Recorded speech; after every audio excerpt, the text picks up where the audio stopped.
Good morning বন্ধুরা, আশা করি তোমরা সবাই ভালো আছো। বন্ধুরা, আমিও ভীষণ ভালো আছি।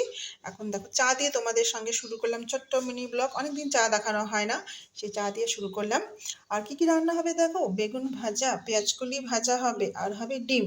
আর এটা বিশেষ করে এই মিনি ব্লগটা করার কারণ হচ্ছে আমার এক দাদা ভাই এসেছে আমার সঙ্গে দেখা করতে, সেটাই তোমাদের সঙ্গে শেয়ার করবো। আর এই চাটা যেটা দেখাচ্ছি এটা হচ্ছে মঙ্গলবার, আর যে দাদা ভাই আমার সঙ্গে দেখা করতে এসেছে সেটা হচ্ছে সোমবার। কিন্তু সোমবার দিন আমি ছাড়তে পারিনি, তা মঙ্গলবারটাই তোমাদের সঙ্গে আমি শেয়ার করছি।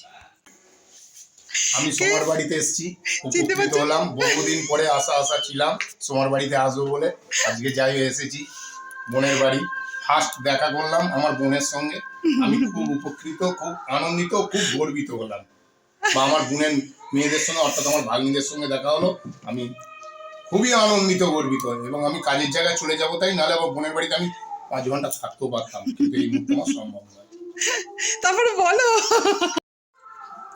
দেখো বলো বলো আর কি বলবে। আমার সোমা বোনকে কাছে পেলাম, দেখতে পেয়ে আনন্দিত, গর্বিত। এটা কাটিনি তো, কম বাজে লাগছে জানিস। না না, কিচ্ছু না, ঠিক আছে। আনন্দিত, গর্বিত। বহুদিন থেকে আসবো লোক লাইভ জগতে। আমার এই সোমা বোন দ্বিতীয় পরিচয় মন্দিরার পরে, কিন্তু আজকে এসে খুব আনন্দিত ও গর্বিত যে বোনের, তবে লাইভে একবার যুক্ত হবো ভেবেছিলাম বোনের পাশে থেকে, কিন্তু সেটা আর হলো না। ঠিক আছে, ঠিক আছে, আসছি। বোনের বাড়ি এলাম, ঘুরলাম, খাওয়া দাওয়া, মিষ্টি জল খেলাম, খুব ভালো লাগলো। বোনের বাড়িতে এসে বাড়িও দেখে গেলাম। হ্যাঁ, বোনকেও বলে যাচ্ছি যাওয়ার জন্য। বহুদিন থেকে আমার আশা ছিল যে বোনের বাড়িতে যাবো। হ্যাঁ রিনা, তুই তো আর ফোনও করলি না।